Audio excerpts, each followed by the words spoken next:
Hello guys, this is Shiji. Welcome to my channel Shiji world. Shiji world में आप सभी का स्वागत है। So let's check the today's recipe. It's onion pakoda or flitters. It's a snack and let's now check out the ingredients. Here is onion. Cut it to desired shape. Here I have cut it into a round shape. You can increase or decrease the onion. Here I have taken 2 onion. Next up, besan or gram flour.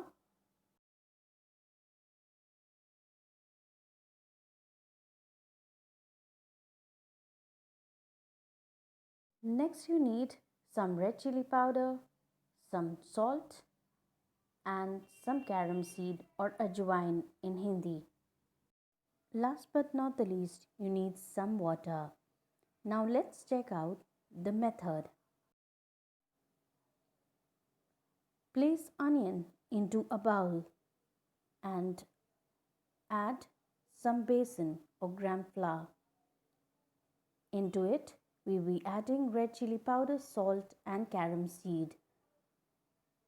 Mix them well with some little water and marinate it for at least 10 minutes and keep it aside. Now take some marinated pieces and fry them. You can deep fry them or shallow fry them, it's all up to you. And a tasty and delicious pakodas or fritters are ready. Thank you all for watching. Do like, share and subscribe to my channel Shiji World.